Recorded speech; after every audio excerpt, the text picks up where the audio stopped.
Welcome everyone Hello, to another hello. Nerdmo movie commentary. It's the end of another trilogy. Oh yes. What have we got in store for people today? We have part 3 of the fantastic Mummy trilogy. Huzzah! Starring the wonderful Brendan Fraser, the Yep. Mummy Tomb of the Dragon Emperor. It's from 2008, 114 minutes. Yep, Let us begin. let's do it.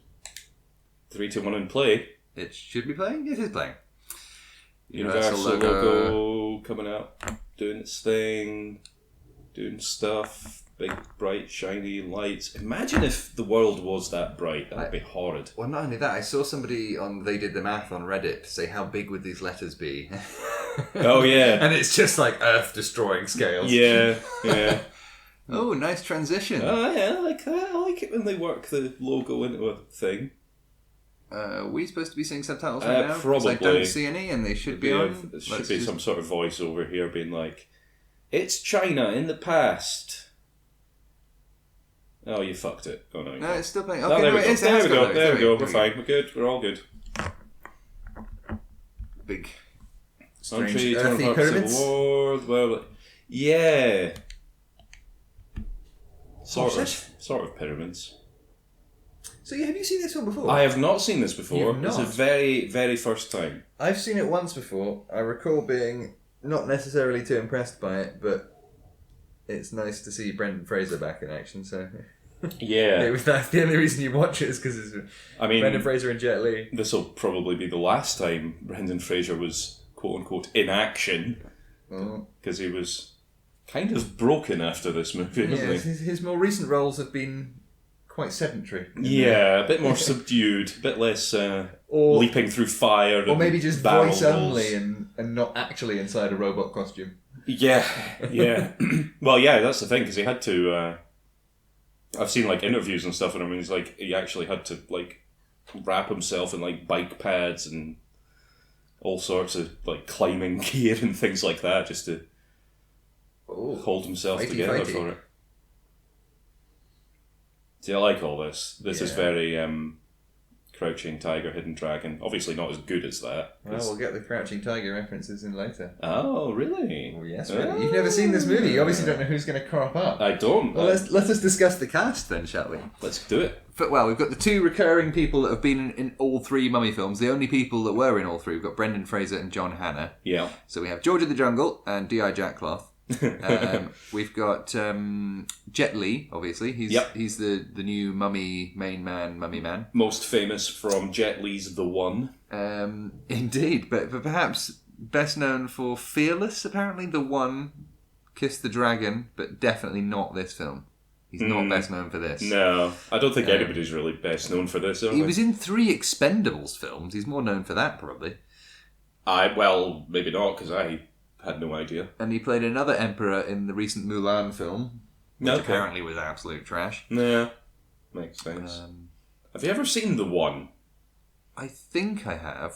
What a silly movie that is. But I don't remember. Is it... Oh, wait, hang on. Is it not a bit like a sort of Everything Everywhere All at Once, where it's like multi-universe and he absorbs the energy of people he defeats or something? Yeah, he's going about killing all his different variants, and every time he kills one, he gets a little bit stronger until there's only 2 of them left, and then they have a Dragon Ball Z fight. Fair play. And it's great. It's actually quite groundbreaking because it's Jet Li fighting Jet Li in actually quite a convincing martial arts. I think actually for a lot of that, I think I saw a video on that recently that a lot of his fighting in that, he was actually fighting CG people because it was easier for him to just like flail around like, what's his name, to do all the motions and then have perfect interactions. Yeah, I think it was a bit more when it came down he's got to... goo in his hands so he can do special things. Yeah, he's got wax. I love the movie flaming tricks where it's supposed to look like you're on fire. It's like, no, but it's clearly a trick. Well, yeah, I mean... They don't not so much that it's obviously a trick because you can't set someone on fire. It's more that, it's clearly a trick. I can see how you're doing it on film. Yeah. Yeah, he did have sort of big waxy hands, didn't he? Yeah. So what's going on here? Powerful witch, something. Someone curse. rumoured to know the secret of eternal life, apparently. Again, it's another one of these situations where you wouldn't do the curse, would you? If somebody's been a baddie and you have to kill them, then just kill them and be done with it. Don't, you know what I mean? You're not wrong. It's not a bad call. Hey, it's her. Michelle Yeoh, yes, well, we'll come to her, but, well, no, I mean, we can come back straight to her.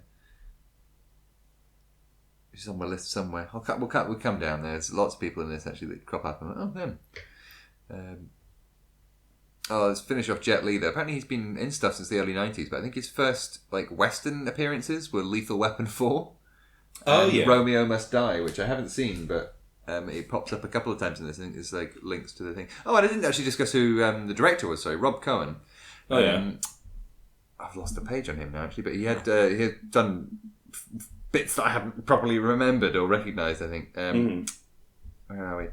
Dragonheart, Triple X, Dragon, and Dragon, the Bruce Lee story. So this was the third film he ever directed with the name Dragon in the title. Very good, very good. He also directed Stealth, apparently. I've not heard of that. Nice. That's about a plane that goes rogue. Fair enough. Producing, directing a lot of stuff. More recently, apparently he's acted in 8 stuff as well. He was a Colombian horseman, uncredited in the film Triple X. There you go. I'm guessing that's shortly after Danny Trejo offers to cut his tendons and make him flap like a marionette.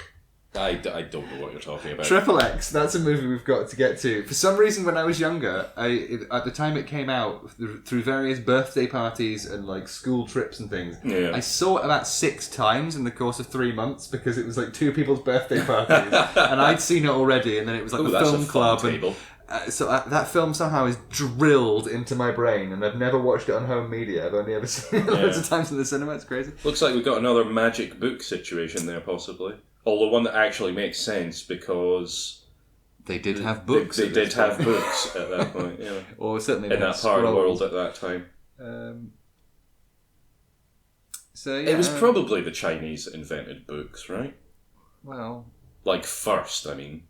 Well, they invented paper, I think, first, didn't they? Yeah, I think so. Or was paper more an Egyptian papyrus thing, hence paper? Well, papyrus and paper are different. No, but isn't... But I think... I might be wrong, but I think paper is called paper because it's from the word papyrus. Papyrus was used to make papyrus paper, and then paper, or in inverted commas, paper. Yeah, okay. I think... I might be completely looking at my ass. I do tend to do that. But yeah, written, this film. But see if you recognise these names. This film was written? It was written, yes. But it was written by Alfred Gough and Miles Miller. Do those names ring a bell? Gough and Miller, no. Gough. Gough. They were best known for writing Smallville, Spider-Man 2, and I Am Number 4. Interesting. But they've been writing as a partnership for years, by the looks of things. Most of the stuff they did, they've done together. I don't think there's one credit between them they don't share. But they did the Wednesday series recently, Into the Badlands. They wrote and developed the 2011 Charlie's Angels TV series, which I didn't know was a thing. Okay, fair enough. And they've written the screenplay and characters for Shanghai Noon and Shanghai Night. Right, okay. But their first writing credits, according to IMDb, they wrote 2 episodes of a TV show. Guess what TV show they wrote their first writing credit is? Guess what the first 2 episodes were that they wrote for telly? Oh my god, he's being drawn, and not in the... Not like the French girls in Titanic. No, with horses. Ooh, oh no! Gosh. Oh yeah, there was a comment in the notes about this that I thought was a bit crap, and they're like, "Oh yeah, he gets pulled apart by horses, but only loses 1 limb." And it's it's actually not that effective at dismembering people. Yeah, that's pretty much what would. Only one would give way, and then something horrible. Oh, that's not right. That's Mr. Sandman. That's clay coming out of his face. Yeah, that's not great. That's what happens when you stab Michelle Yeoh. Michelle Yeoh's a bloody badass, though. This is just one of her multi-versal characters. Yeah. Oh, fun fact about why... Wait. You were saying about the TV show. Yes. So guess what the TV show is. He's on fire, that's cool! So yeah, guess which TV show they wrote the first 2 episodes, their first 2 episodes were for. I really want to say The Bill. You're along the right lines. We've discussed this along the same lines as that kind of top tier old school television. That's quite... It's an awkward pose. Yeah. So yeah, come on. I quite like that. I quite like that punishment though. Cover him in magic clay and then set fire to them so that it cooks. And it becomes a thing. Whilst you're thinking about which the Mummy, Tomb of the Dragon Emperor. Yeah, so whilst you're thinking about that, apparently the reason there's so much CGI Jet Li in this is because they couldn't get him on set for a lot. So they got him to be, in as much of the physical as they needed him. Hey, Brendan! He's lost his tan. He's our guy. He's all pasty-faced and 5 o'clock shadow. You can tell he's been living in England for a bit. Except for the fact that this is definitely not England, judging by the landscape and the rocks and everything. It's probably somewhere in Canada. Yeah, probably.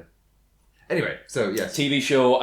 Which TV show? Oh, Jesus Christ! Ow! Oh, Jesus! Oh, I don't like that. They're just doing a montage of him just having a shitty time fishing. Yeah. Yeah. Whoa! He's falling out of a tree. That's funny because he was George of the Jungle and he was always falling out of a tree. This is not very... that's the physics of that doesn't work too great actually because you can't really shoot fish underwater. Yeah, I don't think bullets only go a few inches. I don't think he was making a genuine attempt there. You say that, but later on there's a moment because I got that in the trivia as well where Evelyn's going to spit out a bullet from the fish she's eating. Oh, okay. Right, I don't know the TV. Is it a UK TV show? It's a UK TV show. Is it old? It's 90s. 90s. Is it Casualty? It's one that we've watched and enjoyed and discussed having watched and enjoyed it as children. Oh. It's slightly spy themed. Oh, is it Bugs? It's Bugs. Oh, yes! Yes. So the writers of this, their first credit on IMDb is 2 episodes of Bugs. Nice. For that, I like them. That and the fact that I watched them all through Smallville because I was an absolute Smallville dweeb back in the day. Yeah, I never got into Smallville. No, I didn't. Oh, look, they made movies out of their actual adventures and called them the same thing that the movies in the real world are called. Or books, maybe. Oh, well, we're going to get a nice meta reference now because she's going to be like, I assure you, the character in this book is not me. And it's like, yeah, obviously not. You're not Rachel Weisz and you suck. Oh, that's a bit harsh. Well, no, just by virtue of not being Rachel Weisz. She kind of looks like Rachel Weisz, her that's standing up. A little bit. Nah, maybe. Maybe. This is alright. She's a different person. She's got the... No, I know, the eyebrows, but she's also... sort of. I think she's also an American doing a bad accent. Oh, okay. I mean, fair play to Rachel Weisz. I think she just thought the script was shit, it turns out. Because I remember I was saying in the previous discussion, we were talking about why she didn't crop up. Yeah. The trivia fact on IMDb, it says, Rachel Weisz did not appear in the third installment films, and instead her character was played by Maria Bello, so we'll come to her in a minute. But there were differing accounts as to why this happened. So I think this is finally the culmination of all the differing accounts. So according to the director, it was because she refused to portray someone with a 21-year-old son. Weisz stated she simply didn't like the script enough to sign on, but rumours also circulated that she chose not to be separated from her toddler son at the time, but she's since made it clear that this had no impact on her decision and pointed to 2 other films she starred in that very year. Yeah. So it basically is that she thought the script was shit. I mean, that's obviously the most likely explanation. Yeah. Like, the not wanting to have a 20-year-old whatever son, that's just silly. Like, why... To be fair, a bit weird. Both actors that play their son, or their son is like only 13 years younger than both of them. So to be fair, like for playing a 21-year-old, it is a bit. Yeah, but I mean, like, okay, fair enough. If that was like her actual reason for not wanting to be in it, then fine, whatever. But couldn't you just say she's 10 years older and just? Well, my thing is, why is the director making that shit up? That's a bit weird. To say that about one of your lead actors in your movie, or potential lead actors in your movie. Yeah. Who knows? Odd, very odd, very odd. Now they've got butlers. This is a little bit of a Richie Rich callback with butlers and mansions and what have you. Anyway, now we've got to Maria Bello. Now she's actually on screen. Oh, here we are. She's about to spit out a bullet, which is unbelievably flattened and also wouldn't have. Yeah, I kind of get the impression that he was shooting into the water out of frustration and just happened to accidentally shoot a couple of fish. Yeah. That's kind of how Rick O'Connell gets by in life. Have you ever actually eaten any food that's been shot? Because I remember being at a wedding years ago, and I had a bit of like wood pigeon or something stupid and fancy like that, and it had like duck l'orange or something like that, and it was basically like shut duck. And it was full of fucking buckshot still. I was like picking out like 4 or 5 bits of lead onto my plate. Like that bit in Back to the Future 3 where he's eating the rabbit and spitting out the buckshot. Yeah, it's exactly like that, yeah. It's really strange. That's odd. But he looks a bit like a sort of illegitimate love child of Nathan Fillion and Star-Lord. He looks like a mixture between them. Yeah. I don't know how else to describe him. He's got that. Who's this other guy? I can't recall actually. I don't know what was his name. We never even got through Mirabello. Hang on, let's do this first. Sorry, we'll. You know who he looks like? There, especially. He looks like Michael C. Hall, the guy from... yes, Dexter. No, you're right. That's Michael C. Hall more than anything else. That's a much better call. Ignore what I said. Ignore what I said. I don't think you said anything before, actually. No. Bad Mummy. What? Is she talking to herself or about Vile Mummy? Okay, no. Yeah. Vile Mummy. Cursed Mummy. Mysterious Mummy. She doesn't have the same presence as Rachel Weisz. But I do feel bad for her. Yeah. She's got a big role to fill. You know, I'm sure she tried hard. Hey, what was she actually in this? So we got Coyote Ugly. I think that was her most famous film. Lights Out, The Cooler, and A History of Violence. Pass. Apparently in 73 episodes of NCIS. Okay. And had 25 appearances on ER and various other TV things. Personally, I didn't know who she was. I've never seen her or anything. But she's also blonde and everything else. I think she dyed her hair for this film. Because she had to be more Rachel Weisz. But, hello. Oh my. A little saucier than we're used to. From Evelyn, suddenly. Well, they're retired and bored, you know. And their son's left home. Yeah. Trying to fill the hours with shooting fish and naps. Shooting. Reading Outdoor Life and having a nap. Yeah. Oh dear. So, not much else in that. Who else we got there? We got Russell Wong playing General Ming Gao or Guo. Gao, I think. Well, no, it's Guo. Oh, okay. So I was thinking Guo or Guo or General Ming. He's best known again for Romeo Must Die and this film, New Jack City, but also he was a voice in True Crime Streets of LA for the PlayStation 2, which I played quite a bit back in the day. Oh, okay. I don't remember how good it was. I just remember playing a lot of it. I just had it. He was in Westworld.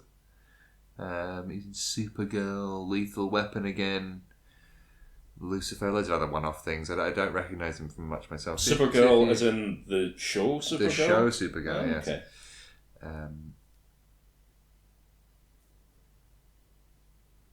So Colin Bembridge, the Bembridge Scholars. Bembridge. Yeah, I do know him. How have I not got his name down here? I recognise him as well, and I can't remember who he is.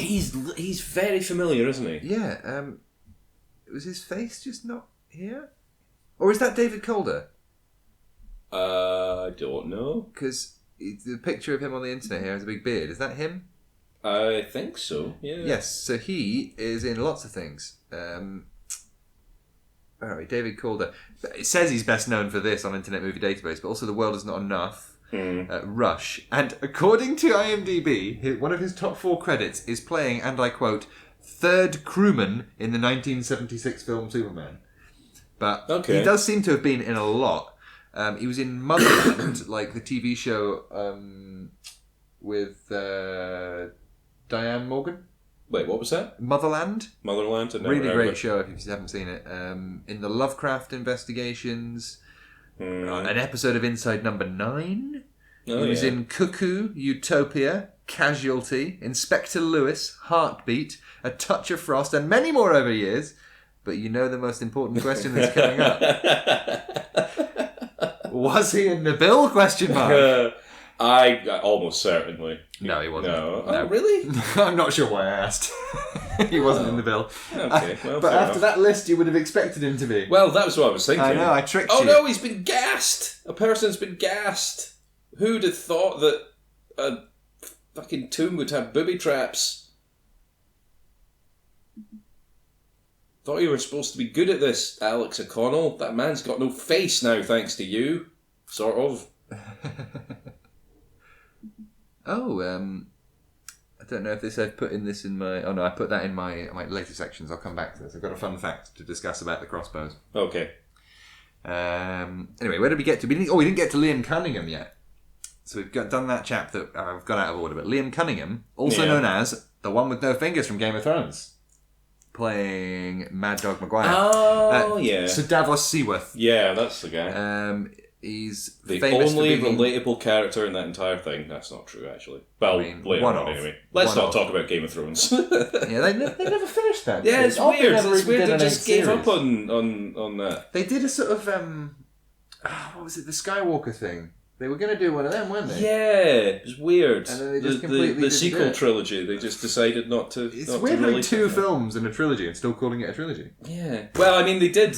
I think they made it. I think they just decided not to release it. They did like a battle Yeah. one. Yeah, basically, Okay. but for good reasons. Well, Rather than... I don't think anybody saw Batwoman, so I'm sure there were probably some good reasons for cancelling that too. Well, I think a lot of people did see it because it was a finished movie and apparently it was fine. Like, it was perfectly suitable to release. And Warner Brothers were just like, nah, we're not going to bother for tax reasons or something. Fair play. Oh, I like his floaty lodestone compass in the middle there. Floaty lodestone. You're a floaty He lodestone. looks a bit like Michael Jim Gambon? Broadbent in here. Ah, yeah. He's got the sort of Jim Broadbent grin. He's a bit Jim Broadbent, a bit Michael Gambon Yes. going on Oh, there. that's a janky CGI floor that's movement. cool. That's a cool thing. That was a terrible special effect there. I don't know, that was alright. Looked a bit Oh! head first into a skull. That's gonna leave a mark. Oh, that's gonna... He should be bleeding. Well, he is Rick O'Connell's kid. Oh, so that's true. Well, no, but Rick O'Connell takes a beating all the time. Yeah, but you very rarely see him bleeding. He's resilient, not invulnerable. What I'm saying is, he's got a particularly thick skull Well, yes. and hide. Horses. Oh, they didn't, like, seal up actual horses. I mean, not in making the movie. I mean, in universe. In this universe or in the real universe?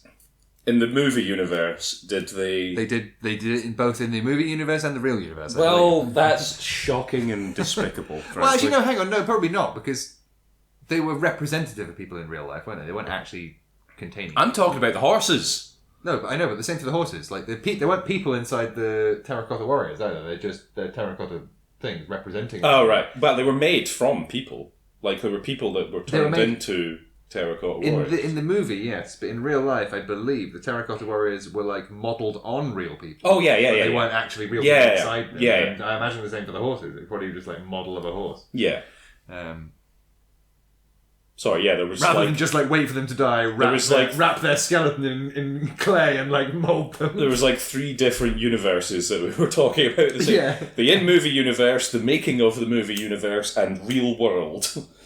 Very confusing. Mm-hmm. Let's get back onto movie universe. Okay. What universe are we in? Well, actually, we're discussing Liam Cunningham right now. Oh, okay. So within the universe of this, he is, of course, Mad Dog Maguire. But aside from Davos Seaworth, he was in Clash of Titans, The Wind That Shakes the Barley, and Hunger. He did some recent voice work for Masters of the Universe, an episode of Rick and Morty and Solar Opposites. But most importantly, he was Captain Zukov in Doctor Who. Do you remember in the Cold War episode? In Cold War! He's the captain in Cold War. That's a very good episode. And he's really good in that as well. Like, he's a great actor. Notably early appearance, 2 episodes of Cracker back in 1995. I despise that show Why? with a passion. Why? I never really watched it, but... it's Robbie Coltrane for a start, and Not a fan? he's dead now, and a lot of people will say rest in peace. I say rest in piss. What's quite wrong with frankly. him? What was wrong with him? He was very heavily supportive of a certain author whose film adaptations he may or may not have starred in. So he's kind of in the Graham Linehan land of country. Sort of. I mean, I don't think he was particularly vocal about it mostly, but I mean, you know, he came down in support of that person, you know. So fuck him. Rest in piss. And also, Cracker just cut a little too close to the bone for me. I mean, I think whenever I've seen it, it all seems a bit on the nose, but for the time, I think it was popular, wasn't it? It was, you know. I think so. Who knows? Well, okay, well, forget Cracker then. Forget I mentioned that.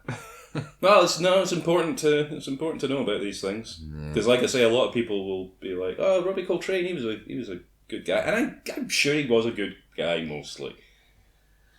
But anyway, he's dead now, so who gives a fuck? Moving on. We are on now to Luke Ford, who is replacing the last dude. What have we got left to look forward to? Very good. Yeah. We shall look forward to his name appearing in the credits. Apparently he's best known for this as well. Something called Animal Kingdom, The Black Balloon, and 2 episodes of something called Power Game, The Packer Murdoch Story. Okay. Which sounds political and depressing. Apparently started acting in 2000. He was in a few TV movies and one-offs, as well as 2 episodes of Home and Away as one of his earliest credits. I was quite impressed by that. So maybe he has some sort of Australian link that you're talking about. Maybe he grew up in Australia or something, because you were saying possibly, yeah, has a bit of a twang. But apparently, since his last film, he's learned to imitate his father accent rather as well, because he speaks an American accent in this rather than an English one. So Alex has had some character development off screen, where he went to an American university or something to study gunplay. I don't know. Well, he probably did some French Foreign Legion stuff and what have you. Oh yeah, very good. Oh look, they're dressed like an ox and a moon. Yeah, I think. Or maybe I don't know if you've got this in maybe any of your facts and trivia, but the club is called Imiteps. Really? Yeah. It's a bit insensitive. A little bit, yeah. But then Jonathan always was about... Oh, I suppose he took his massive diamond from the end of it, didn't he? Yeah, he's got enough money to do he's just cruising around soaking up the native wealth of all nations, isn't he? The plan for the second film was to have Jonathan already running and owning a casino and to have a lot of other fights and stuff set there, but they just couldn't do it for budgetary reasons, hence why it's in this film instead. I see. Well, I'm glad he's happy with his blue crushed velvet jacket, smoking jacket. That's it's a little bit like something, isn't it? It's like somebody has seen a description of the 12th Doctor's costume on paper, but not seen a photo. And then also mixed up with a bow tie from 11. Yeah, sort of. It's like sort of... Well, actually, the 11th Doctor wore a costume kind of like that, except it was like a burgundy jacket. I liked that costume, actually. That was a good costume. Yeah, I quite liked his long green one as well. I wasn't such the sort of trench coat thing. Yeah. I wasn't such a fan of that, honestly. Ncuti Gatwa's costumes are looking good so far. I've seen a couple of shots of him. He's got a good silhouette. He certainly does. Oh, look at Brendan Fraser's hat silhouette. He was looking good there. Oh, he's committed to the hat, is he? He was a bit iffy about the hat in the last one. Oh, violence! This is very... violent? The opening... Well, it's very violent. It's very much like the opening scene of Temple of Doom. Oh, really? I haven't seen that in years. Hey! It's that guy. Mad Dog Maguire. God, he's looking young, isn't he? Yeah, he is, yeah. I just didn't recognise him there. He's got all his fingers.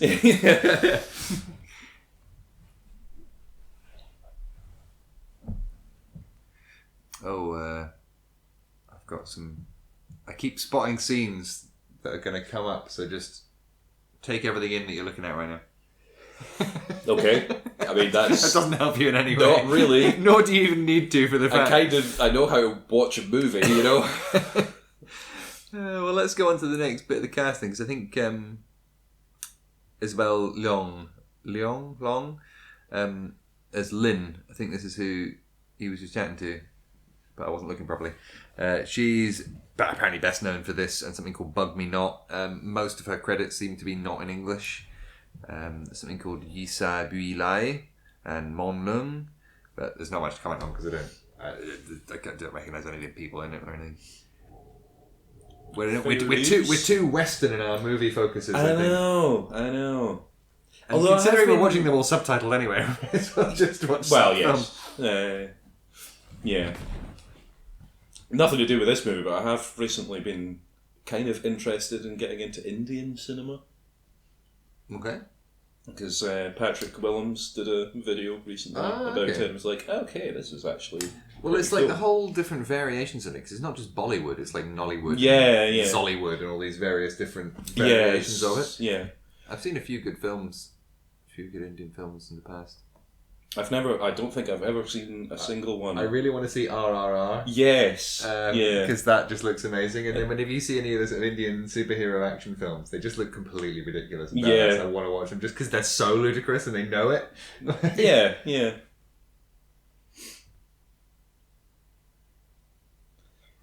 God, he's definitely got the sort of 1920s actor vibe about him, hasn't he?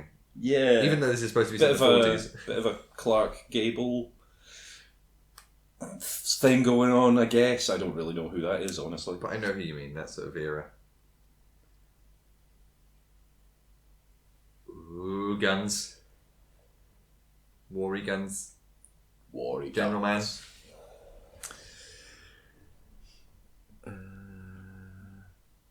Who else have we got to chat? Well, I haven't got on to Michelle Yeoh yet.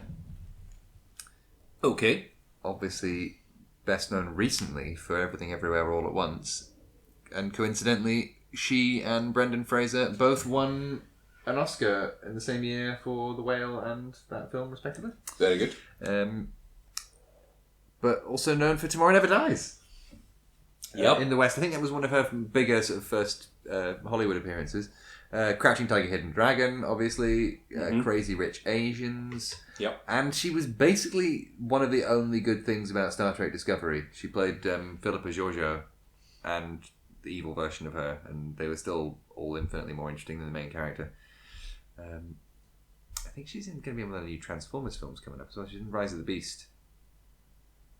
Great. Coming up. I don't care about that in the slightest, there was a mini-series called The Witcher Blood Origin that I'd never even heard of, that she's in that as well. Okay. Shang-Chi, loads of stuff. We know her, she's brilliant. Yeah. Michelle Yeoh. Yeah. Thumbs up. Two thumbs up. I did give 2 thumbs up. Are you gonna contribute another 2? That's yes. 4 thumbs up. 4 thumbs up, everyone. That's as many thumbs as we have, sadly. Yes. If we had more, then they would also be up. Shall I get the casting materials out? Yeah, you bet. Some alginate and some silicone. Yeah, we don't have enough thumbs. Okay, well, we'll work on that for next time. Jesus Christ. I'm not watching this film at all. What's going on? They're looking at some stuff in a room in classic mummy movie style. Maybe somebody's going to come jumping out of a coffin or something. I'm not being funny, but did she just call I know you're not. I haven't laughed once. Oh, go fuck yourself. Did she just call it a sarcophagus? And is that not a more specifically Egyptian tomb thing? The word sarcophagus. Am I wrong? I'm not sure about that, honestly. Because, we would call them coffins, wouldn't we? We're not a sarcophagus here. I think a sarcophagus is a specific thing, but I don't think it's specifically an Egyptian thing. Shall we get Googling? I think so. I think this is an important thing to look up. And did I spell it correctly? I did. Oh, okay, well, it's a stone coffin, typically adorned with sculpture or inscription and associated with the ancient civilizations of Egypt, Rome and Greece. Oh, okay. So, you don't get sarcophagi or sarcophaguses. Both plurals are apparently acceptable. Sarcophagoids. It looks like sarcophagy. A sarky. A sarcophagy. Yeah, so I don't think technically they're looking at a sarcophagus. I think it's just a stone tomb. Okay. Well, I mean... we'll let her away with it. She's an Egyptologist. Yeah, she's never been precisely accurate about anything in any of these, you know. I guess mummies bring out the best in me. Jesus Christ. They're horny for adventures. They're romantic. horny for being in danger and all that. Apparently, hang on, I'll find the fact, because I'm just thinking about how we obviously don't get any Oded Fair in this, which is obviously sad.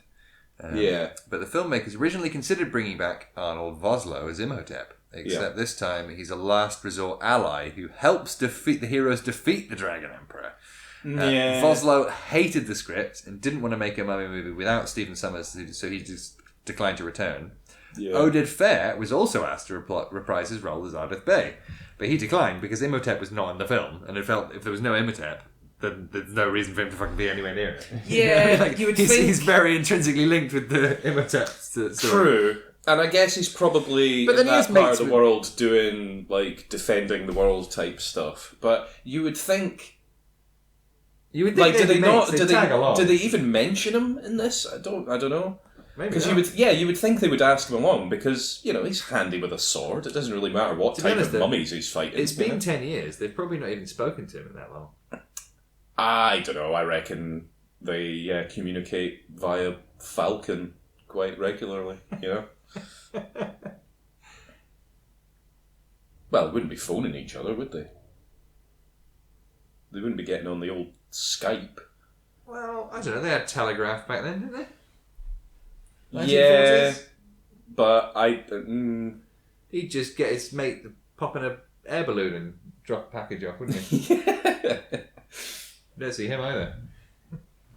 Probably sick of getting shot. Yeah. It's odd. You'd think there would at least be like a little scene where they contact him and ask him, and he's like, "Oh, sorry, I'm doing." Or no, you get a. Oh God, maybe this wasn't in an actual film, but I feel like there was a Mascanada moment, but I might have imagined it, where they phone up to get her advice, and she's just fighting someone in the background, and everyone's like, "Oh yeah, that was another time." That was in The Last Jedi. Oh, was it? Okay. Yeah. I thought it might have been in a film that ceased to exist or something. No. No, it was in that really good, uncontroversial, universally beloved movie, The Last Jedi. Yeah, well, moving on. Who else have we got to discuss? I don't like the tone of that. Moving on, there. You got something to say about The Last Jedi? Do you? What I have to say about The Last Jedi is that because it's a standalone movie, it would have been good if it was the second part written by the same guy who'd also written the first part and then planning to write the third part. But just the whole middle random piece of shit mix it up concept of it. As a movie on its own, yeah, it's fine. As a movie in the trilogy, it's god awful. And as a step between two fucking Abrams movies, one of which he never even made anyway, so we'll never know. Yeah. But it just seems like it's such a misstep in a trilogy that it sours the rest of it, even though the rest of it is worse. It's the best part of a bad trilogy. Interesting. Does that make sense? Not really. Fair enough. Makes no sense to me. Well, moving on. General Yang. He was up a minute ago. Played by Anthony Wong. Mm-hmm. He's got 200 plus credits on IMDb, and I don't think I recognise anything. Been working prolifically since the 80s, but I did spot one thing he was in. He played a human milk drinking doctor in a film called Raped by an Angel 4: The Rapers Union. What? I don't know. I couldn't... I'm not happy about any of that. I know. I'm going to have to look up a bit more specific information about it, because it just terrified me as a concept. I don't think I want to know any more about that, honestly. But yeah, also in... Oh, that's fun. Oh, that's cool. Oh, that is quite cool. Although it is a bit Star Trek Nemesis. It's a Chaos Emerald! Oh, Jesus, yeah. Fucking hell. Stop pushing that bloody button, man. It's a Chaos Emerald! Yes, fucking, we know, yes. Yes, it is. That's what we're seeing right now. Well done, you've got eyes. So another that guy Anthony Wong, a lot of stuff, 200 plus credits, but most of them do seem to be either in another language or just obscure random one-offs and things. But yeah, that movie. I just need to reload the page here to see that title again because it was so bloody weird. Yeah, I don't think we need to know it again. Honestly. Oh no! He splashed the magic juice on the bad thing. Oh, there he goes with his two guns. Old two guns Rick, they call him.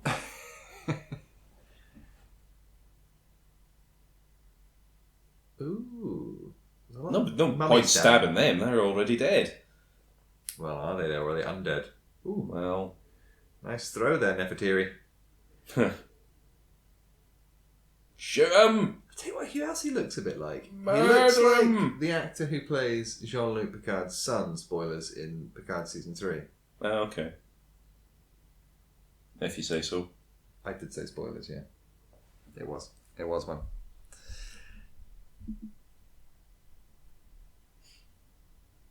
Uh-oh. Uh-oh. Oh, they're coming alive. Oof.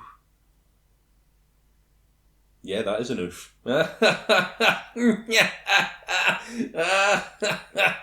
Oh, God. Finally some comedy.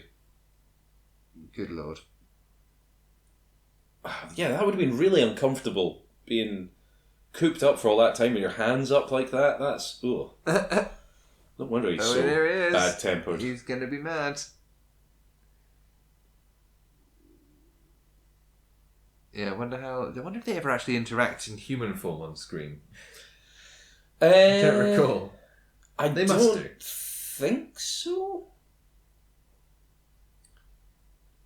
I seem to remember reading or hearing something that they weren't like Jet Li and Brendan Fraser were not ever on set at the same time. One of those sort of situations. Certainly The Rock and Brendan Fraser never appeared. They never met until the premiere or something. Maybe that's what I'm thinking of. It might be. Only got a couple more people to discuss really here now, and then we can get on to the interesting stuff. Oh. Or well, is it? Oh, somebody got a head chopped off. Jeezy crazy. I think. I'm just, every time I see Brendan Fraser right now, I'm just imagining all the cables and ropes and straps holding him together. Just you told me all this. I'm just imagining him wearing like fucking full body armor under his clothes, and like knee supports and neck braces under his collar. This is quite a good action scene. I quite like what's going on there. Hanging off the bottom of a thing. It's good. He's still just running around. He's just... Oh, where did those guns go? He put them away so quickly. Yeah, well, he was waving around, and then he's just like, whoa! I'm going to go, that was a continuity error. I'm going to say he's just very good at stealing trucks, quick and draw, and the opposite of quick draw, the reverse of a quick draw, whatever that is. Quick stow? Yeah, quick holster? Like quick holster. That's yeah. what we'll go with. Oh! That's... Yeah, your insurance probably doesn't cover that. Oh, it's fine, it's Jonathan.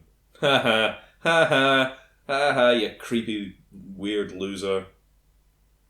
I say you're a loser, I mean you keep winning somehow. Yeah, he is a bit of a lucky bastard really, isn't he? He gets away with not dying far more often than he should. Yeah. And not being like brutally attacked by mummies in a couple of films. He manages to dodge quite a lot. Yes. He's got a pretty impressive character shield. That's a big firework. It is. This probably isn't going to go the way you think it's going to go, guys. Bear in mind, this is a residential area, so, you know. Also, or at least a business area. It's not an area. explosive, it's a firework. Do you know what I mean? It's more decorative than actually explodey bomminess, isn't it? Well, yeah, but it's still... Although it would still... That, you know, it's still a bomb, isn't it? I don't know. Is it a bomb or is it a pyrotechnic? Do you know what I mean? Well, is it technically just a weak bomb that's designed to look big rather than actually being... His ass is on fire! Oh! Actually, fuck it. It's just raw gunpowder back in the day. It is just going to be a fucking bomb full of bits of metal filings. I mean, it's a big thing full of gunpowder or whatever, you know? If it explodes, it's a bomb.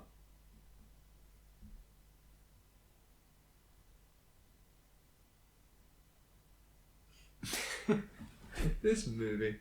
It's funny, I'm actually not remembering any of it, and I've definitely seen it, but as I'm going through, I don't remember any of the set pieces or really any of it at all, so I mean... Yeah, I've probably seen these more recently than the other ones, and I still remember them a lot more. It's just less memorable, I think. I don't know. I'm enjoying this. I think it's quite good so far. Fair play. I mean, it's pretty standard mummy movie stuff, but at least they're, mixing it up a bit.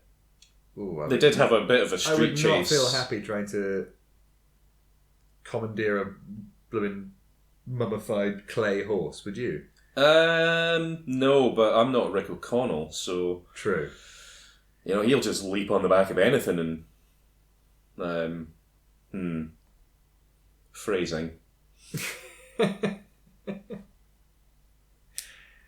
See, he managed it. He's doing it. It's amazing how... That horse is very obedient for... Yeah, well, it's more just like amazing that it's not like some sort of intelligent demon horse that knows that he shouldn't be helping. Oh, there we go. He's under some sort of psychic control or something. That'll be it. Ah! Why did the horse not duck? Horses can't duck, actually, in the same way that dogs can't look up. Oh. Is that something else Big Al says? Yeah. I wasn't familiar with that fact, so I'll retain that for later. Horses can't duck. Oh, has he got flamethrower hand powers? I think, because he did the sort of dragon breath thing earlier. That's cool. This guy's got cool powers. And he looks cool.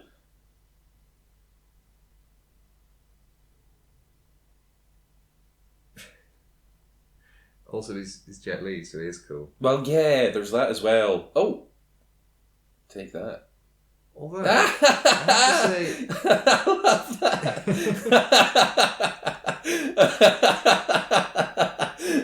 Oh, that was brilliant. I didn't quite catch it. He ripped his face off and threw it at him. Oh, that was so good.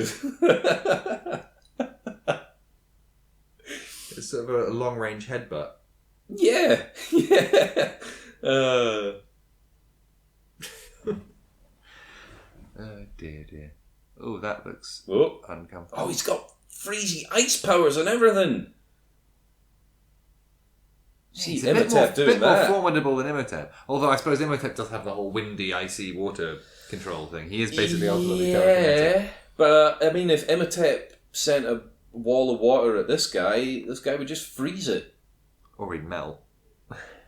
Or it just wouldn't affect him at all, because he would just turn into a statue and just be fine, Ooh, that's going to skin your knees. Oof. Yeah, that was pretty gnarly stunt, actually. Yeah. I suppose this is still on the cusp of the era of real movies and not everything CG. Yeah. Because these explosions, it'd all be like... if it was a few years later, it would be bullet time and... Oh, yeah. Yeah. Slow-mos. Who's been smoking in that car? They've been hotboxing it. You're supposed to be escaping mummies. Jesus Christ. Well, they're under a lot of stress, Yeah, booze is Rick's usual. Yeah, just get a bit faded. You'll be fine. Yeah, ice. 2 ices.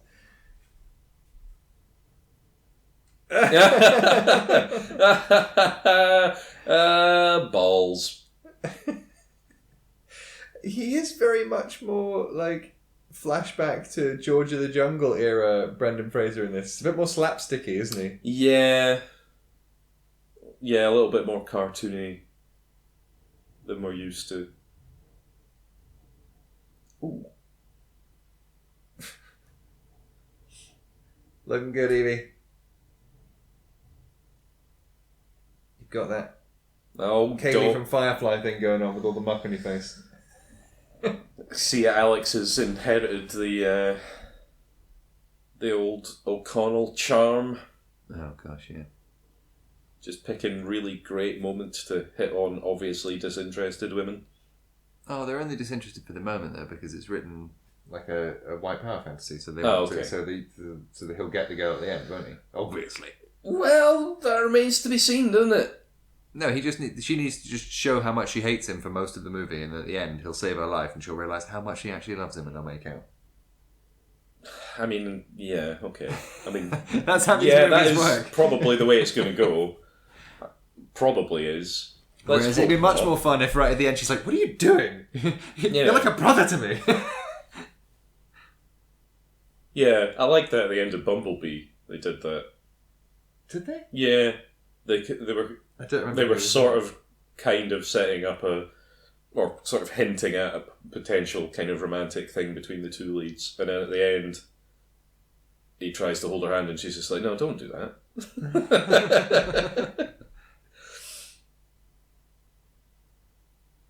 That's pretty good.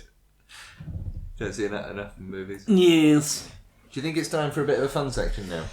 Well, yeah, it's probably about time we started having some sort of fun. I'm going to tell you right now, though, I tried to be getting good quiz questions, and the trivia and the content I could find for this was just utter trash. So we can go through some of it for some interesting or not interesting. There's a few bits that we can read. Okay. But first, I'd like to get into anachronistic or artistic. Hooray! Ring-a-ding-ding! Whatever my sound effect was. Yes, this thing that makes a lot of sense. So the basic gist is it anachronistic in that it's unnecessarily anachronistic in that is it completely wrong, out of place, whatever, or is it artistic that we're allowing a little bit because it's a movie, it's not too bad, it's not too so you get the gist. So question number 1, ring-a-ding-ding. At the beginning of the movie, the Dragon Emperor is shown planning his campaign on a model of China, which has the Great Wall portrayed on it. Mm-hmm. Even though the Dragon Emperor himself built the wall after the campaign.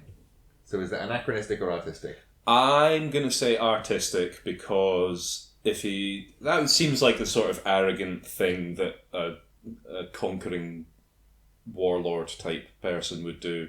Well, have the map with the... Yeah, like he was obviously planning on doing that, so he's just put it on the map ahead of time to be like, yeah, this is happening, and there's nothing you can do to stop it. So I'm going to say artistic for that one. I mean, I did put anachronistic, but you have made a good point. I have made a good point. So we'll give you a virtual half point. Never underestimate my ability to half-heartedly justify stupid shit in movies, alright? No, I shouldn't. Oh, Jesus Christ, the yak yacked. Jesus. Yeah. Well, in that case, let's go for number 2. Okay, well, brewing one up. Yeah, very good. Yeah. The drum set featured in the nightclub is not from the 1930s.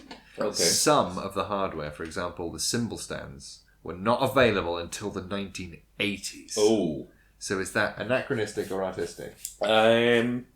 Anachronistic, I would say, because it's one of those things where most people probably wouldn't notice, but they could have got it right, and there's not really any artistic reason for putting those in like that. Well, no, it doesn't. The artistic doesn't mean it has to be artistic. It's just for an artistic reason that they just couldn't be bothered dealing with the anachronism, or like they didn't care about it. Well, I guess it could have been that. I guess it could have just been easier for them to get those types of stand. That's just so cool.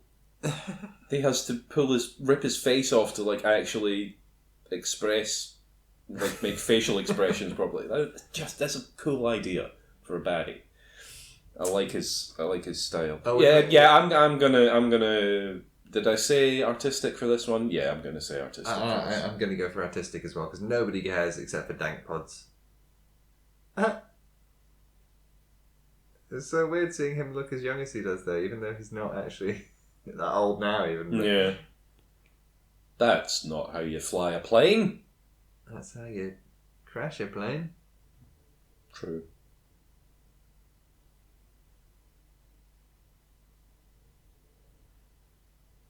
He's like cooking inside, like he's hotboxing his plane as well with booze.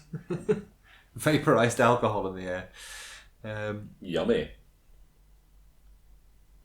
Right, I've got question number 3 here. It's a very, very quick one. Okay. See what you think of this.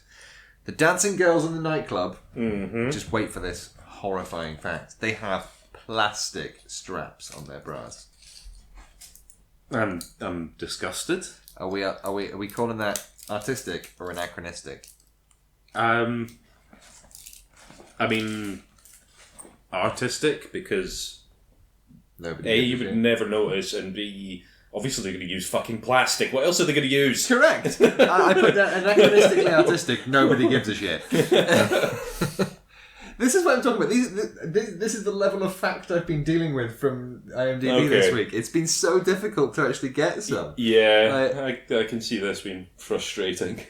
There's one thing I didn't write down, and I don't know if we'll even notice it. But because of the way they shot this, it's not always on snow. They're actually on sand, and there are moments when you can tell they're kicking up sand rather than snow when they're walking. Okay. But that's no.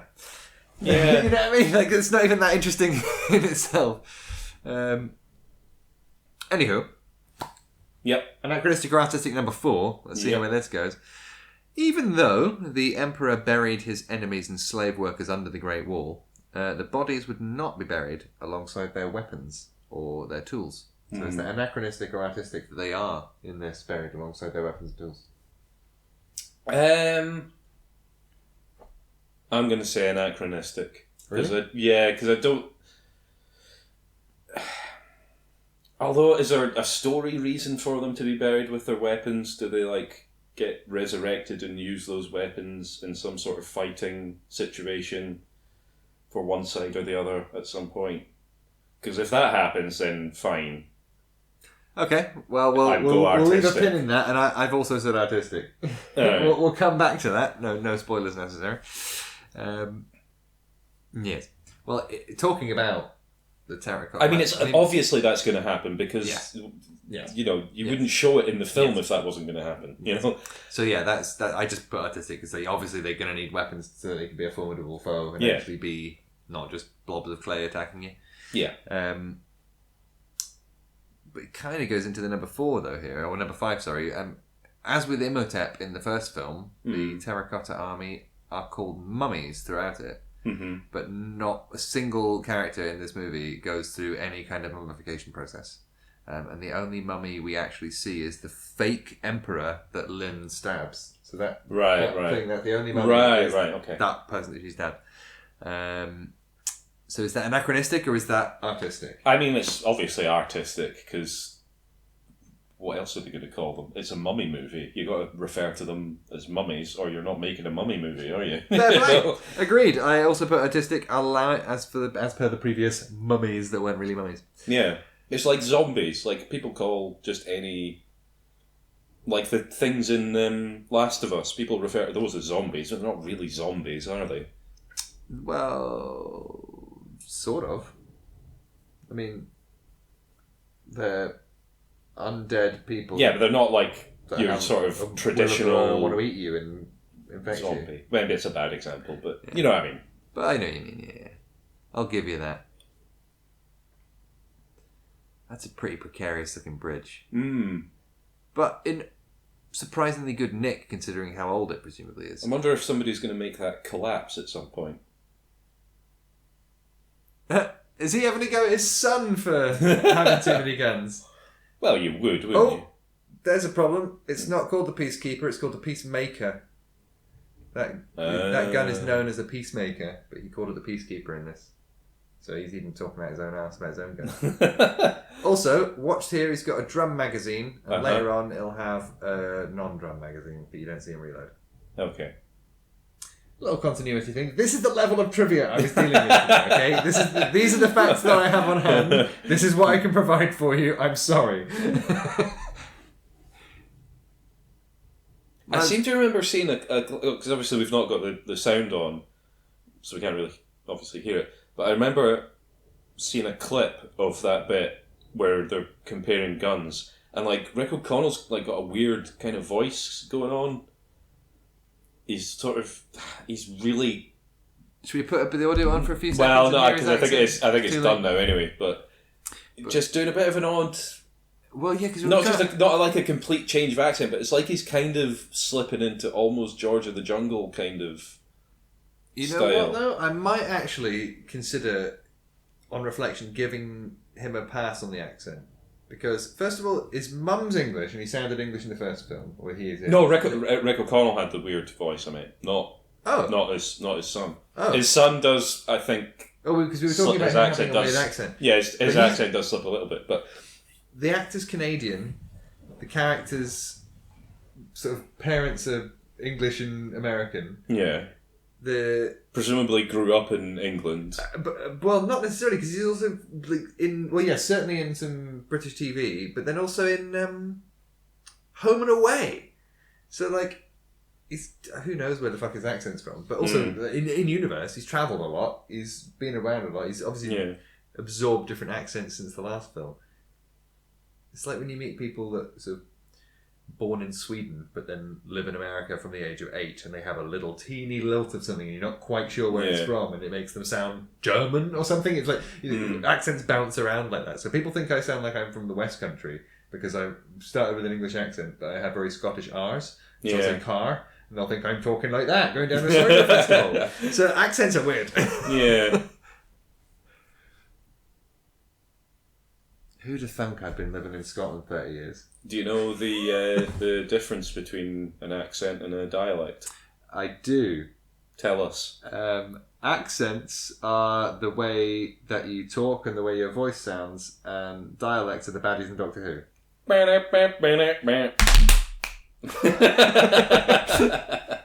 It's quite pleased that I actually remembered that. Yep. I don't think I've phrased it correctly, but you know what I mean. Yeah. Well, let's go on to now our last proper anachronistic or artistic. Okay. Ring-a-ding-ding-ding-ding. The Bristol Beaufighter aircraft, shown being flown by Liam Cunningham's character. He was cooking in it earlier on. It has. Oh, he was cooking. In the shot we saw earlier, it has 2 seats in the cockpit side by side, but literally no variant of that plane ever had that seating arrangement, and they were all single pilot seats. So is that anachronistic or artistic? Artistic, because they would have had to block out the scene and all that properly to make it actually a viable thing to film. I mean, I agree. It is artistic. I had a slightly different reason. Mm-hmm. I put artistic. Who the fuck cares? Have you seen how they fucked up the fucking snowspeeders in Obi-Wan? They got 4 bloody people in a snowspeeder. If they can do that in that, I don't care about seating in a fucking airplane. That's just ridiculous. Right. I'm still a bit annoyed about that show. Okay. You not seen it? I've seen it. I didn't notice that. But then... When they get rescued from that stupid pyramid of doom on the ocean, the snowspeeders come up. The Fortress Inquisitorius, yeah, the bullshit piece of fucking lore that's introduced from bullshit land.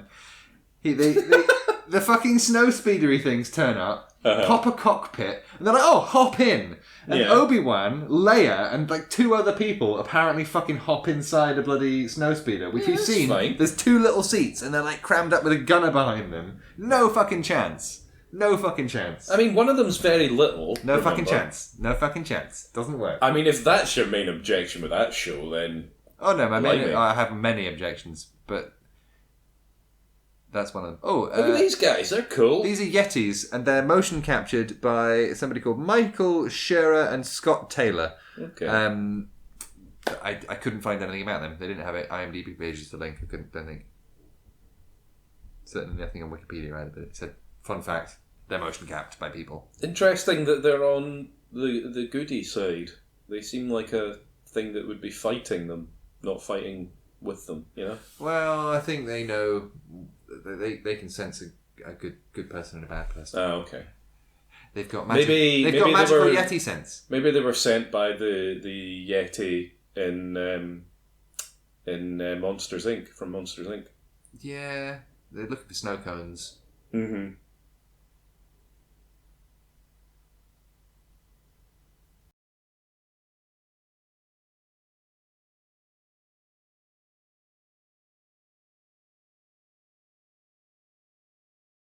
Fun other fact to go along with the thing now that I've actually got past it. Remember earlier when we were talking about the crossbows? Yeah. So the crossbow traps in the tomb apparently based in reality. Mm-hmm. And I was like, what the fuck? Okay. So, according to Chinese archaeologists, there's an excavation of the Qin Dynasty terracotta army is progressing so slowly, partially because the site is filled with similar traps. They did an American football thing. Did they? Why? How would they even know that's a thing? Anyway. They've got satellite. In the 40s. Fair enough. 40 satellite TV access. Yeah. Sorry, you were saying? Well, not just that. It's just like it's pretty crazy that that's the case. Wait, what's the case? I forgot. The crossbow traps are based in reality. Oh, yeah. Apparently, they actually have been progressing quite slowly in the excavation of the actual terracotta army because there's actual fucking crossbow traps in the walls. Yeah, that's mental. Yeah, it's very. I hope they're wearing sort of big helmets and goggles when they go in these places. You just wouldn't go in, would you? You would just be like send a little drone in, little spot the dog thing. What they're not spot. Yeah, what's it called? just don't bother. I mean, we've seen what's going on there. Do we really need to keep digging away at it? That's a very long fuse. Are they not friends? Nobody's friends with Jonathan. One for all and all for me.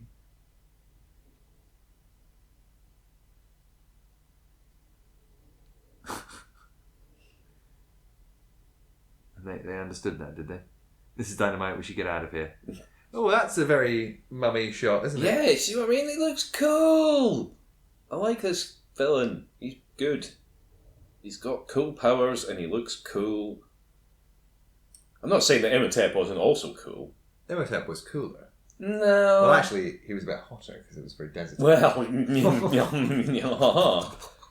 yes.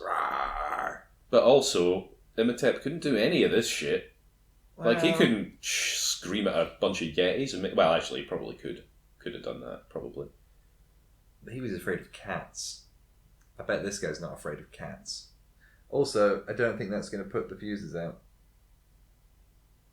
I don't think that was the goal. I think it was more to freeze the actual dynamite itself.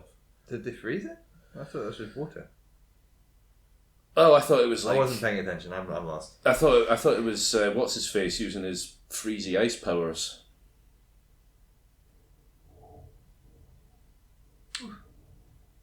Well, should we do a bit of interesting or not interesting based on the really uninteresting trivia on Yeah, IMDb? if you can find anything interesting or even not interesting, either way it's fine because that's the segment.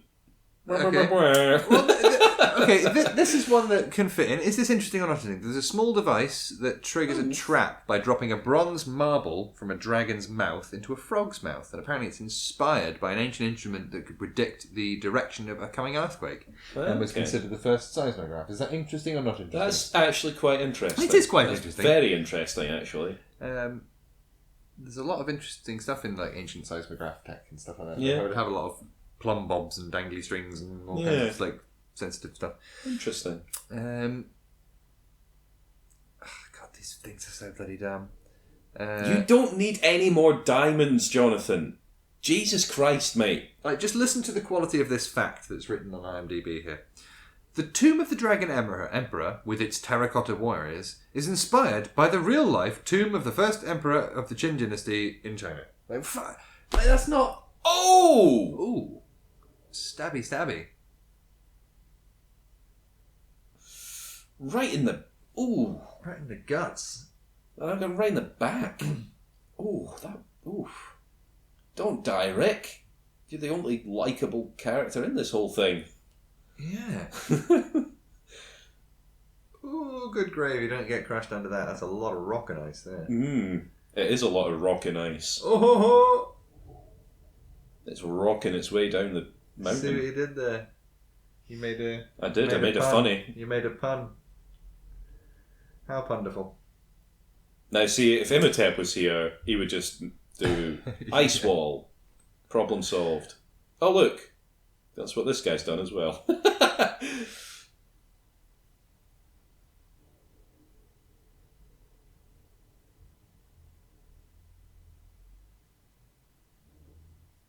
Okay, so he's not completely infallible. I like that. He has to actually try to use his powers. That's good.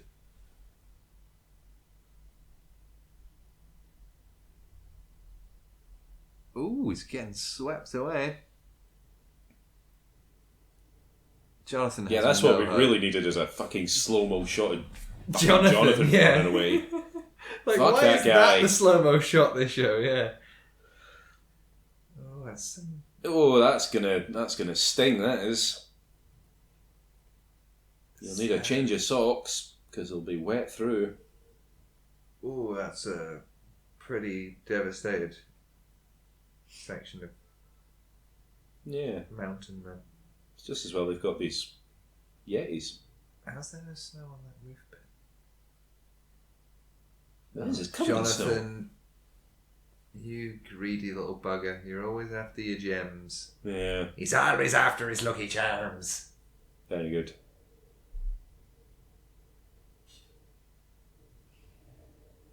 I mean, they'd all be completely fucked. They had the Yetis helping them. Fair play. He's just been They're not licked Yeti. Here we go. The Himalaya mountain scenes were actually filmed on a soundstage in sweltering summer heat. Maria Bello claimed that she was only wearing a bra under her coat. Is that interesting or not interesting? It's not that interesting. Really. I also could have done without knowing that, but, you know. I guess it doesn't really matter at all. Yeah, nothing about that is interesting. No, okay. In fact, none of that is interesting or not interesting. That's just... boring, really. That one bored me. Yeah, well, how about this one then? Almost all of the technical crew from the Montreal filming location had custom-made dog tags with either Foundation Soldier or Terracotta Warrior and their names.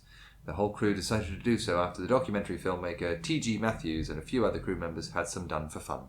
Is that interesting or not interesting? I wouldn't say not interesting. Correct. Let's move on. I clocked out about 3 words into that. Yep. I mean, I've discussed this fact. This is just... Despite being released 9 years after the first film, the film is set 20 years after the first film and approximately 13 after the second. Is that interesting or not interesting? It's No, it's interesting. not. I'm really struggling here.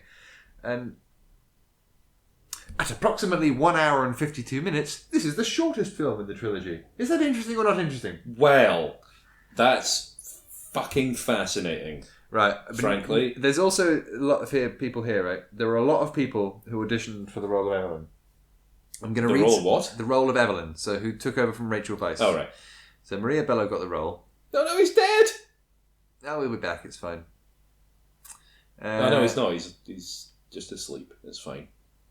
So yeah, I'm going to read some of these names and just chuckle at the ridiculousness of some of these concepts. Okay. Priyanka Chopra. I don't know who that is. It's, what's his name, Chopra's daughter, the con man's daughter. Oh, really? Fucking hell. She's a bit weird as well. Nicole Kidman. Interesting. Mila Jovovich. Okay. Ali Larter. Who? Ali Larter. She was the one who was like had an evil other half in Heroes. She was the one with the twin, or the trip. There was one of a triplet, and then one of them died, and it was all fucking bollocks. Yeah, you're really stretching my memory there. Mary Steenburgen apparently auditioned for the role. Andy McDowell. Can we just take a moment to appreciate John? Oh, I was going to say his jumper was great. Yeah, I have to say that's a nice sort of matte shot painting, or CGI shot. Yeah, that's not a matte painting. Nothing about that. It's a digital matte. Digital matte, though, is what even when they're moving. I think they still refer to them as digital mattes, don't they?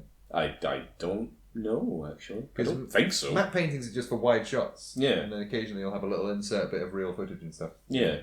But I think a matte is just like a CGI or artificial background. Yes. But I think they can be animated. I may be using the wrong words anyway. Fuck it. Andy McDowell. Oh, they're having a little smile. Lindsay Lohan. A little smile together. Lindsay Lohan auditioned to replace Rachel Weisz. Okay, well, fine, okay. Just so many people did, and it's just like some of these names I don't recognise, but Just very funny. Yeah, it would have been a very different film with Lindsay Lohan in it.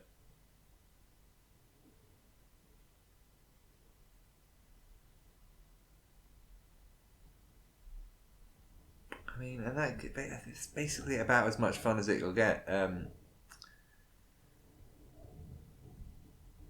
How about this? Is this interesting or not interesting? Mm-hmm. Michelle Yeoh and Maria Bello both worked in main roles alongside Pierce Brosnan. Yeoh played Wai Lin in Tomorrow Never Dies, and Maria Bello in Butterfly on a Wheel. That's quite interesting. It's meaningless, though. It's a meaningless thing. It's Pierce Brosnan. Yeah. When is Pierce Brosnan ever not interesting? I mean, it's sort of Pierce Brosnan. It's tangentially Pierce Brosnan. He wasn't great in that recent DC film. Black Adam? Yeah. I didn't see that. It was alright.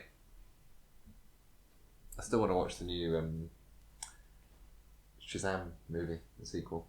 I quite like the first really? one. I did like the first one. I really like the first one, actually. It's a shame what's-his-face is a bit of a dickhead, but... Yeah. I've not heard good things about the second one, though. No? No. Never mind, then.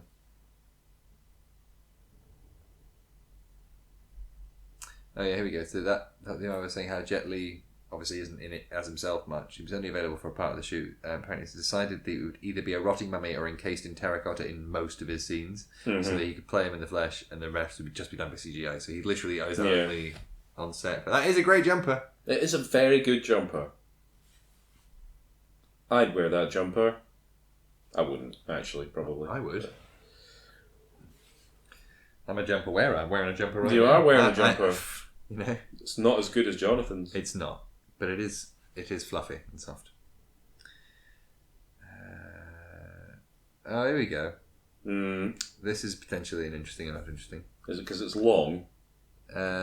Part of it is because it's long, but I'm only going to read half of it. Okay.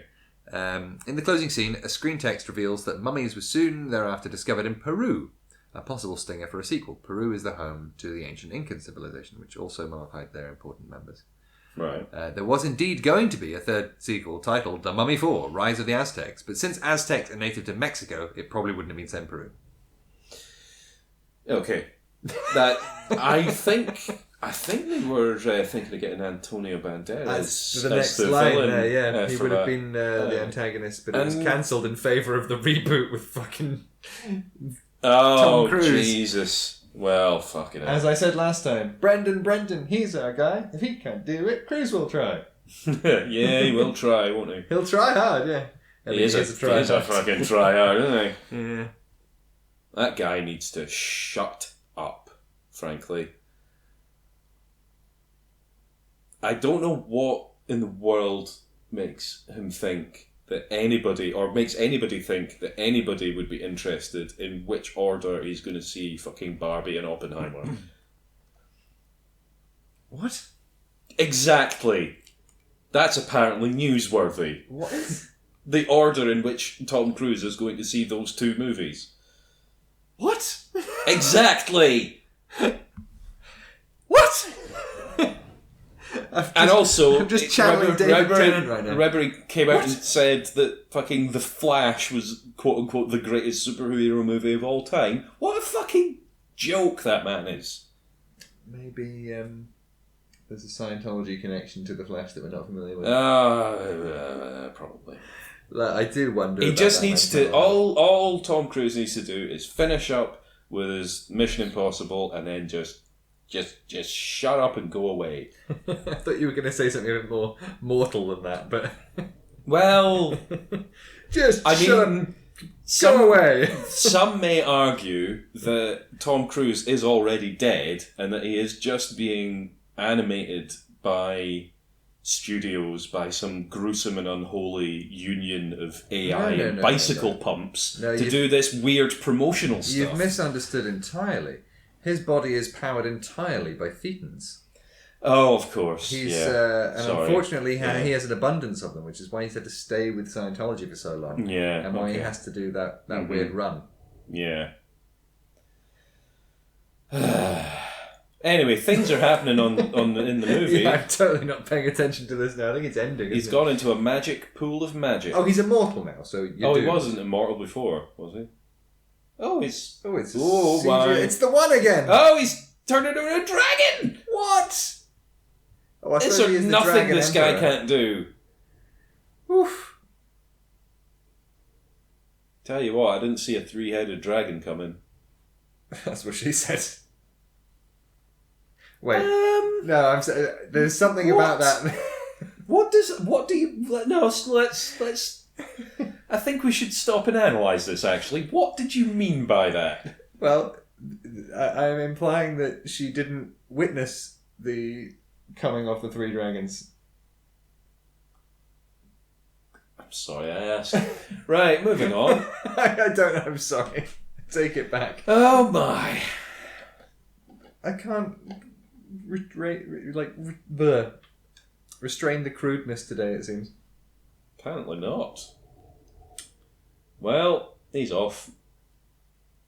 I tell you what, they did a bloody good job on the CGI on that compared to the fucking Scorpion King, didn't they? Well, yeah, I mean, they probably had more than 5 minutes to do it. That will help. They've all got really good jumpers in this. Mad Dog can outfly a 3-headed lizard any day of the week. It's not about the man, it's the plane that you need to worry about. Well, to a point, yeah. I mean, somebody has to fly the plane. I know, but as long as you're faster than the dragon, you'll outfly them. Not necessarily. It can dodge and duck and weave and stuff. Oh, in a straight line. If you're running away. Well, I mean, if the dragon notices that the plane's following it, the dragon is a lot more agile than the plane. Unless the person flying following the plane, not the plane's... No, the plane's following the dragon rather. Yeah. I'm confused then. There we go, there's I think the Tommy gun with the wrong clip. Oh, okay. Well, they're in a whole new area. They've obviously got new guns. I'm just going by the... They just have a cache of weapons in every nation. Basically. That would make sense. Just dotted about all over the place. Probably multiple caches in multiple places. Because you never know when they're going to get swept off to next in a crazy undead adventure. Well, apparently not Peru. Well, not yet. Well, never. Although, wouldn't it be great if they actually managed to do a reboot of these films and they had it set another decade later and actually got Rachel Weisz and Brendan Fraser to come back? I don't think... To pass the torch onto the new generation. Don't bother doing that. You're probably right. It's done. It would ruin it. Just, if you're going to make... I'm not against them making another Mummy movie, but just let this one rest. Do you think if they did another Mummy movie, it would be inappropriate to have cameos from Rachel Weisz and Brendan Fraser? Would it be bad? It would be a bit on the nose. It would be a bit on the nose. Yeah, it would be a bit Ghostbusters 2016, really. I don't know. You could make it work, but I would say just clean break. Just do a new thing. You know. Well, we kind of tried that with the reboot. Although actually, technically, the reboot, is it a sequel because it's got the same Book of the Dead in it or something? Yes, something like that. But also just bears no relation. See, they've got all their weapons to anything. They needed good. Their weapons for the fight.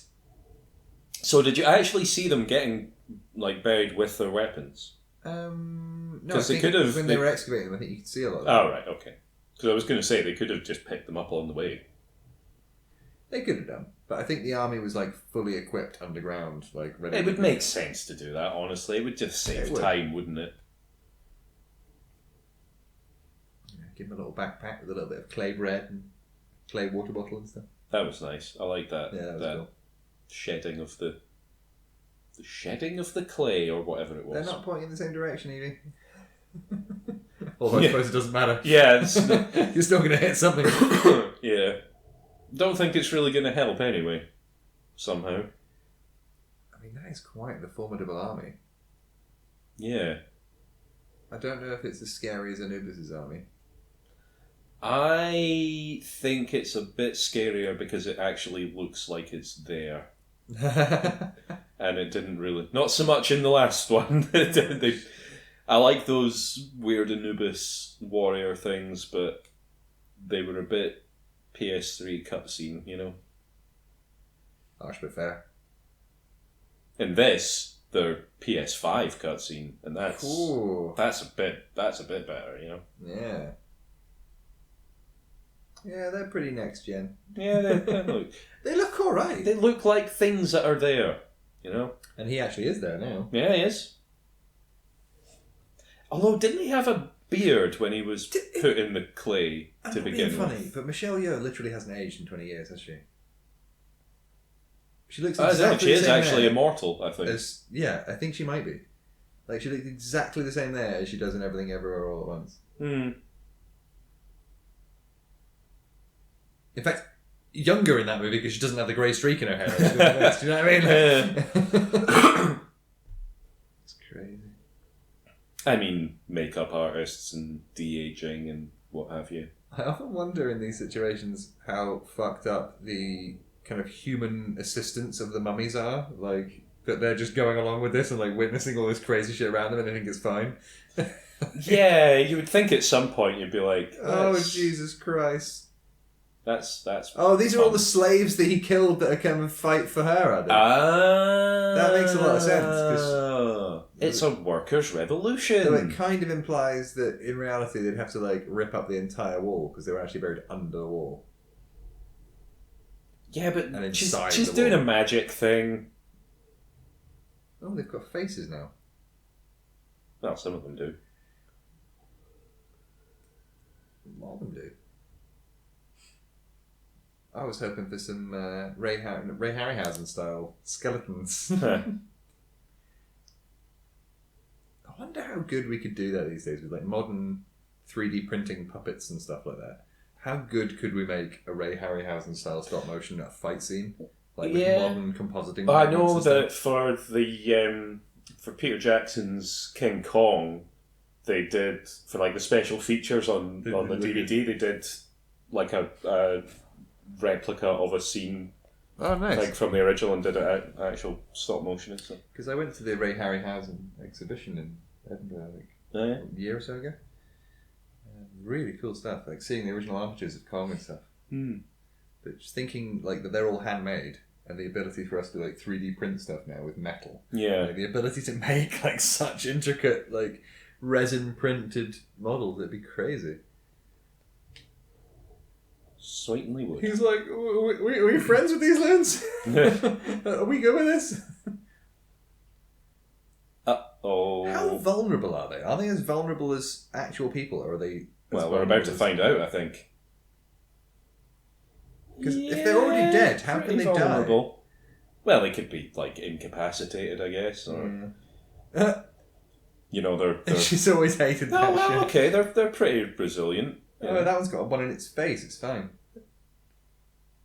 Oh, okay. There we go. You see? Yeah, no, they're badasses. You knock the head off and they're done. I totally don't remember the end of this film. Maybe I fell asleep before the end last time. Well, that's rude, frankly. I just... Yeah. What are you guys going to do at the back? Yeah. You're just going to end up tripping over and stabbing yourself on your sword. Welcome to the 20th century. Oh, jeezy crazy. That would definitely do it. Yeah. Tommy Gun. Are they just going to get... If you know anything from Call of Duty World at War Zombies, you'll know that Tommy Gun is peak zombie killing weapon. I'll bear that in mind. Oh, yes. For when that information will never be useful to me. I'll dig out my Xbox 360. We can have a game later. No. Okay. Refuse. Fine. Well, not with that attitude. No, I know. It's all getting a bit... It's all getting brown. a bit fighty, isn't it? It's all very brown on screen. We need more colour. Yeah. It was kind of like that in the last one, though, as well. I mean, they are all very... But they were very kind of films. distinct, because there was humans and big Anubis warriors. In this, it's all just a bunch of brownish... corpses. Brownish guys fighting on a brownish field. Smashing brown out of each other. Yeah. Phrasing. Indeed. Here we go. Here's something good. Yay!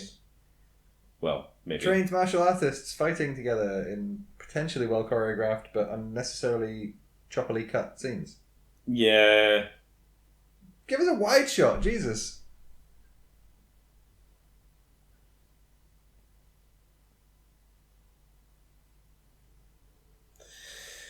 Yeah, you would Nice think you would flowy try a costume. bit She's got a good harder outfit. when you've got these two going. You really would, yeah. Oh, that's gonna hurt. Are you immortal now? Is he immortal? I don't know. Otherwise, Because that why guy is he- said he was immortal, but was he immortal until he went into the thing and turned into the dragon? Oh my! Ooh, that's crafty. Ooh, that's good. Well done. Ooh. Oh, Sacrificial stabbings. Wait, what? what happened there? I thought she stabbed herself and then he pushed her off. I don't know. It was like she was going to go for that knife and then stab him in the neck Well, or she something. did grab it, I think. Yeah, she got it, but what's she going to do with it? Maybe she's going to give it to Rick and be like, you do the stabbings because I'm peacing out because I'm dead. There's no way he's got any rounds left in that clip. Well, obviously he does because he's lost it now. Fair play. I think he is definitely. Oh, he reloaded. I definitely think he's the. He fired like 4 shots after reloading there. That's. I'm concerned with his gun maintenance schedule. He didn't put enough bullets in his clip. Well, maybe it was a partly used one.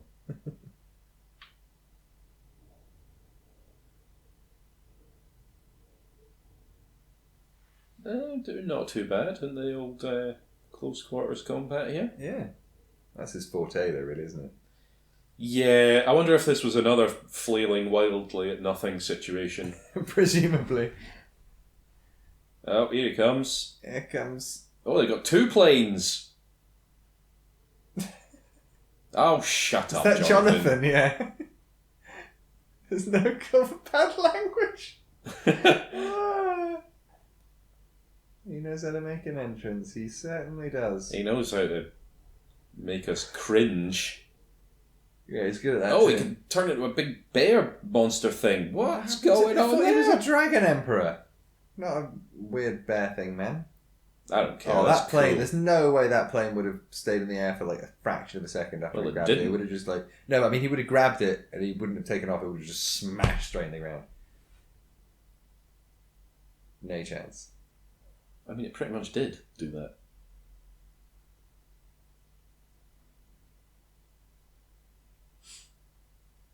Maybe I'm expecting too much strength from my seeing a big bear creature thing.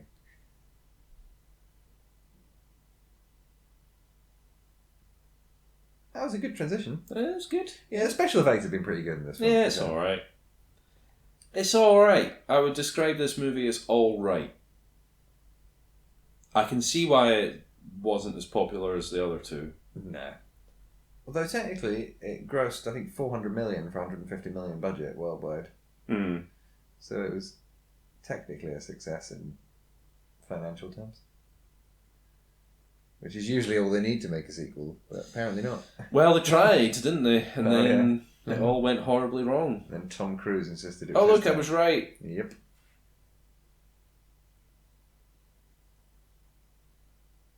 Here's through his heart. Oh, it's not giving it to Rick. Oh, that's even better. Fuck Rick. I think that's everyone's job. Well, apparently not. Mhm. Because they're not doing the deed. Except maybe they will now because they finally had another adventure. Yeah, maybe. Oh. Oh, Why are there we you go. giving it to her? Oh, he's got his drum mag back. Where did that gun even come from? Oh, maybe Jonathan brought it. Who knows? I think Rick O'Connell has a secret hammer space satchel with guns in. Yeah. I think we'll just go with that. Yeah.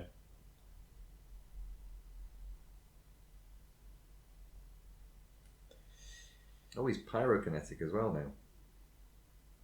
Yeah, he could do that before. He was lobbing fireballs and all sorts around. Yeah. He's got all the cool powers. I mean, he's unstoppable then, really, isn't he? How are they not all dead? I mean, I suppose it's just like movies, but you think about any of these things, like certain superheroes are just so unstoppable, or supervillains are so. Well, you saw it earlier when the avalanche was coming and he was trying to stop it. He had to actually exert effort to do it, and if he got distracted, then it failed. So he's not all powerful. He just has. Whoa! That was a good shot. Jonathan is a cold-blooded killer. Yeah, among other things. Yeah. Oh, he's playing with his balls now. He's got his elemental balls spinning around. Oh no! Oh no! It's every worker's nightmare. Being summoned. Being dragged back into the pit of doom and slavery. How did you shoot things through him? Or maybe just actually literally through him. Magic.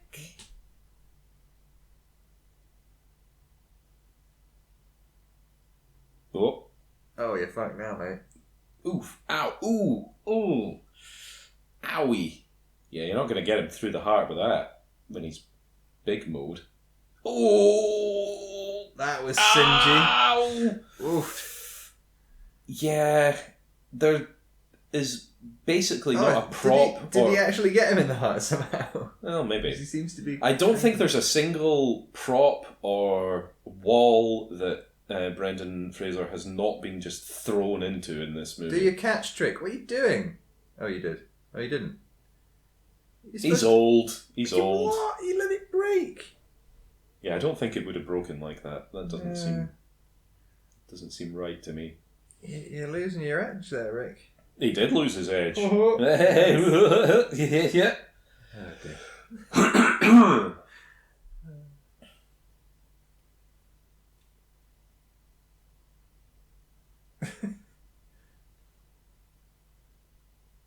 Such a crazy fight sequence. Someone's going to lose an arm. Yeah. It's like a horrifying threshing incident coming up or something. Oh dear. I think they're all quite capable of... Well, apart from that guy. Why am I getting vibes? Oh! Why am I getting vibes of the climactic battle from Wild Wild West right now? I was kind of thinking that as well, yeah. There's a lot of... It's the sort of inside the giant mechanical spider thing. Yeah. It feels a bit steampunky. It does a little. It's not necessarily a movie I want to be reminded of. I don't know, it has its moments. It's got like 3 moments. And one of those moments is quite notably just 2 people saying slurs at each other. That's not one of the good moments. No. But I have to say, it is still one of my favourite performances by Ken Branagh. He's so good in that movie, even though he's despicable and vile. He's fully hamming it up. But I mean, everybody is in that thing. I say thing. It's not really a movie, is it? That's right, Munitia. Oh, please don't. Please don't do that. Okay. Yeah, I bet you wish you were made of clay now. Yeah. You wouldn't be getting your shit rocked. You're getting Brendaned. You've been Frasered. Not Frasiered. No, he will come after you if you call him that. Yeah. Oh, did he grab the other bit of the blade? Oh! Double whammy. Father and son, powers unite! Ooh. That's Coldwell. Yeah, that's pretty good. It's pretty well done. Not Coldwell. Friction Weld? Or something? I think it was Magic that did it. Magic hot weldingness. Yeah. That's... It looks like a painful way to go. Jesus. Yeah, that's some serious heartburn you got there, mate. Oh, Oh, coming out of his eyes and everything. Whoa! coming out his eyes, literally. And they're gone, yeah. Oh, and they've all turned to dust and got sucked back, so there's no clear up necessary. That's handy. Yeah. Emperor is dead. Does that mean, are they just going to go and lie back down in their graves now and be happy? I think they all become real living people. Do they? I hope so. I hope not. That'd be creepy as hell. No, it wouldn't. That'd be fine. I think that's a... Nah, oh, okay. They're They dissolve. They've done their purpose now. Well, that's a bit shit. They spent like 2,000 years under a fucking wall. After being slaves and dying building a wall, and then get to be used as slaves again in a war, and then just evaporate. Yeah, that's not great. We don't get subs on the lyrics, apparently. This movie finished already. It feels like it's barely even begun. Really? Yeah. You've enjoyed it? It's been alright. It's breezed on by. Oh, he's got Jonathan's jacket. Or is that just the outfit for people working there? I guess. I don't know why Davos is working there now. Well, since... Told you! Yeah, okay. Yeah, well, yeah, I mean, it was Told you. Obviously going to happen. Bound to be snogging by the end. That's a very sequiny outfit. Why write about it when you can live it? You see, they just can't... There's something incredibly romantic about vanquishing the undead. It's true. It's, fair enough. Whatever you need to do. Oh dear. I mean, if the only way you can get off is by endangering the entire fucking planet with an undead plague, then maybe just don't. Oh dear. Someplace they don't have mummies. Well, they haven't had mummies in half the places you've already been to, haven't they? Oh, he's got that's obviously fucking cursed, Jonathan. Come on. That's going to cause you no end of Soon after problems. mummies were found in Peru. Oh, so he went to Peru and then mummies... So he brought the mummies with him to Peru. Oh, okay. I think that's the implication of that right. thing. So the gem is obviously cursed. Yeah, fair enough. What happened to all his wealth and riches from the giant diamond from the second film that he retrieved? That's still produced by Stephen Thomas. I think he invested it all in his nightclub and then gave the nightclub to Sir Davos. I think that's what happened there. Like I don't know why. An awful loss of funds there. But... Anyway, so that was the Mummy 3, the end of our trilogy. Hurrah, hooray, hurrah, hurrah, blah, blah. Yeah, that was fine. It was alright. Not as good as the other two. And the first one remains the best one. It does indeed. And it's a very good one. So, probably going to take a little bit of a break from movie commentaries for a bit. Indeed. To work on some other stuff. Indeed. But we've already got a plan in place for the next season. I am excited. It's going to be pretty good. We're going to be doing superhero movies. I also am excited to hand the reins back to you. Yes! I'm excited to take back over again. I'll need to get back in the swing of it. But yeah, we'll be doing superhero movies, but maybe not the ones you might be expecting. Oh, so we're not doing Captain America? No. Not even the 1990s classic Captain America? No, we're definitely not doing that one. Not even... The one where he twice pretends to be sick so that he can steal somebody's car. Yeah. You gotta pull over. Yeah. Anyway, so look out for that in the not too distant future. But for now, it's goodbye from me. And it was goodbye from him. It was. Are we doing that? We've done it now. haven't we? Farewell, everyone. Bye. Bye.